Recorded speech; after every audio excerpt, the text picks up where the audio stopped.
एक सज्जन छोटे बेटे की शिकायत करते हैं, कहना नहीं मानता और कभी मुंहजोरी भी करता है। और बड़ा लड़का, वह तो बड़ा अच्छा है, पढ़ लिख कर अब कहीं नौकरी करता है। सज्जन के मत में दोनों बेटों में बड़ा फर्क है और यह फर्क कई प्रसंगों में उन्हें दिख जाता है। एक शाम का प्रसंग है।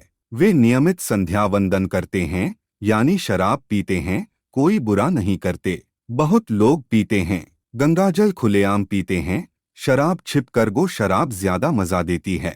आदमी बेमजा खुलकर बात करता है और बामजा को छिपाकर, यानी सुख शर्म की बात मानी जाती है।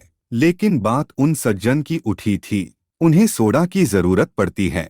बड़ा लड़का कहते ही फौरन किताब के पन्नों में पेंसिल रखकर सोडा लेने दौड़ जाता था। लाता छोटा भी है पर फौरन नहीं उठता। पैराग्राफ पूरा करके उठता है। भारतीय पिता को यह अवज्ञा बर्दाश्त नहीं। वह सीमांतों पर संबंध रखता है, या तो बेटे को पीटेगा या उसके हाथ से पिटेगा। बीच की स्थिति उसे पसंद नहीं। छोटा बेटा भी हरकत करता है। पिता जल्दी मचाते हैं तो कह भी देता है जाता तो हूँ। उसके मन में सवाल और शंका भी उठती है। सोचता है यह पिता फीस रोकर देता है, कपड़े बनवाना टालता जाता है। फिर यह नहीं सोचता कि इसे पढ़ाई के बीच से नहीं उठना चाहिए। बड़े लड़के के मन में कभी सवाल और शंका नहीं उठे। वह मेरी ही उम्र का होगा, उसने वही किताब पढ़ी होंगी जो मैंने पढ़ी थी। हम सब गलत किताबों की पैदावार हैं। ये सवालों को मारने की किताबें थीं। स्कूल प्रार्थना से शुरू होता था, शरण में आए हैं हम तुम्हारी, दया करो हे दयालु भगवन। क्यों शरण में आए हैं, किसके डर से आए हैं, कुछ नहीं मालूम। शरण में आने की ट्रेनिंग अक्षर ज्ञान से पहले हो जाती थी। हमने गलत किताबें पढ़ी हैं और आंखों को उनमें जड़ दिया। छोटा लड़का दूसरी किताबें पढ़ता है और आंखें उनमें गड़ाता नहीं है, आसपास भी देख लेता है। वह अपनी आंखों को फूटने से बचाने की कोशिश कर रहा है। इससे सारे पिता स्वरूप लोग परेशान हैं। भौतिक पिता, गुरु, बड़े बूढ़े शासक और नेता। हमारी किताबों में पिता स्वरूप लोग सवाल और शंका से ऊपर होते थे। शिष्य पक्षपाती गुरु को अंगूठा काटकर दे देता था और दोनों धन्य कहलाते थे।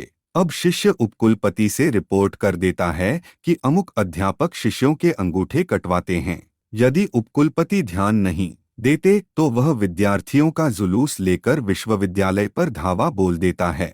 हमें तो तीसरी कक्षा में ही उस भक्त की कथा पढ़ा दी गई थी जो अपने पुत्र को आरे से चीरता है। कुछ लोगों के लिए आदमी और कद्दू में कोई फर्क नहीं, दोनों ही चीरे जा सकते हैं।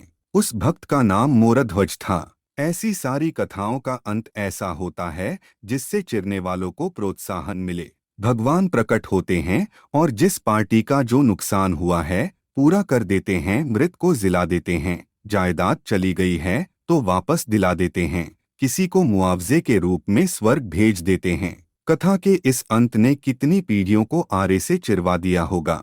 इस कथा पर न मैंने शंका की थी, न सज्जन के बड़े बेटे ने। मगर छोटा लड़का पूछेगा, पिताजी चीरने से पहले यह बताइए कि भगवान इससे खुश होते हैं, इसका सबूत क्या है?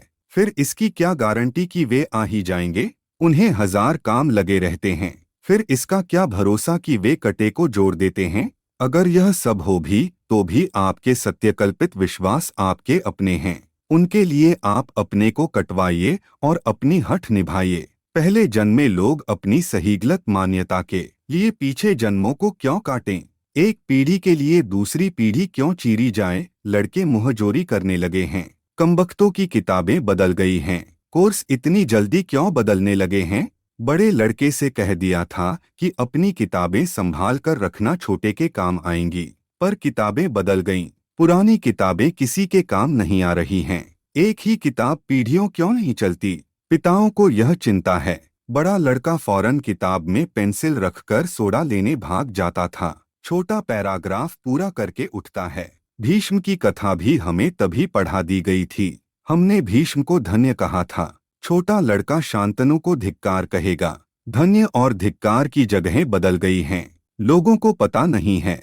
छोटा लड़का भीष्म से कहेगा, क्या तुमने भी वही किताबें पढ़ी थीं जो हमारे बड़े भाई ने? तुम पिता से क्यों नहीं कह सके कि जीवन भर के भोग के बाद भी आपकी लिप्सा बनी हुई है? तो मैं क्या करूं?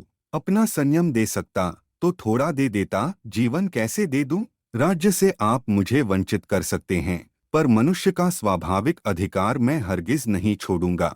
छोटा टिप्पणी करेगा भीष्म ऐसा नहीं कह सके। उन्हें पिता ने आदमी से तीर चलाने वाली मशीन बना दिया। ऑटोमेटिक धनुष। महाभारत का यह सबसे भला, तेजस्वी, आदरणीय, ज्ञानी व्यक्ति सबसे दयनीय भी है। मगर देख रहा हूँ कि श्रवण कुमार के कंधे दुखने लगे हैं। यह कावड़ हिलाने लगा है।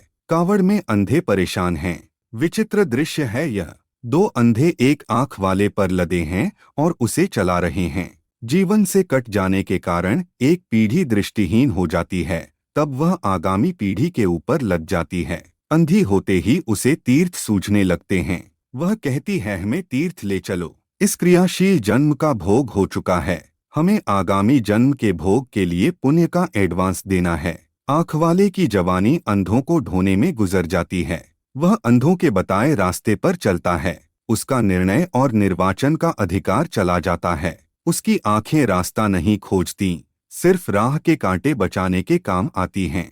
कितनी कावड़े हैं राजनीति में, साहित्य में, कला में, धर्म में, शिक्षा में। अंधे बैठे हैं और आंख वाले उन्हें ढो रहे हैं। अंधे में अजब कायापन आ जाता है। वह खरे और खोटे सिक्के को पहचान लेता है, पैसे सही गिन लेता है।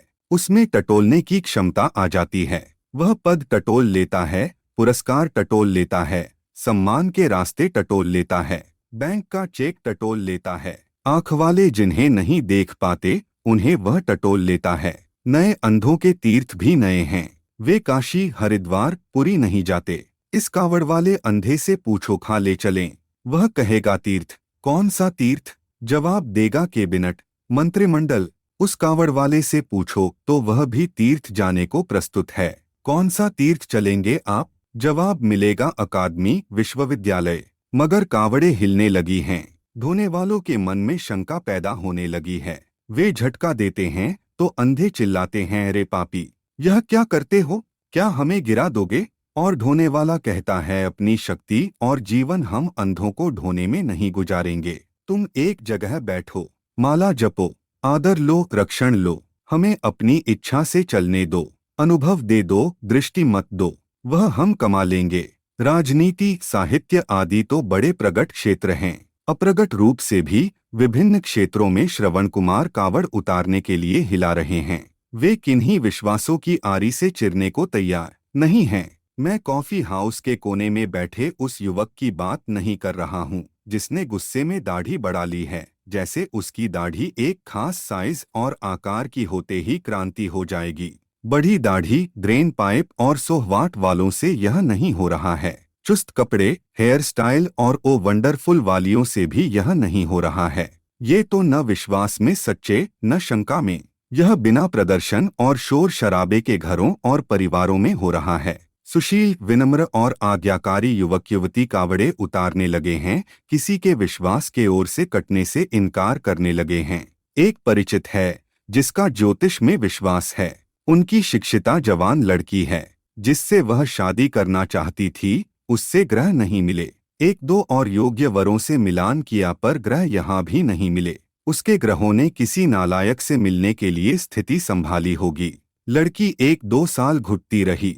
एक दिन उसने नम्रता से परिवार से कह दिया आप लोगों का इस ज्योतिष में विश्वास है पर मेरा नहीं है।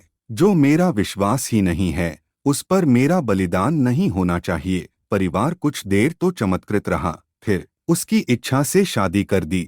देख रहा हूँ कि मोरध्वज का आरा छीनकर फेंका जा रहा है। श्रवण कुमार के कंधे दुखने लगे हैं। वह कावड़ को उतार कर रखने लगा है। वे सज्जन परेशान हैं। छोटा लड़का पैराग्राफ पूरा करके उठता है, बड़ा तो फौरन पेंसिल रखकर दौड़ जाता था।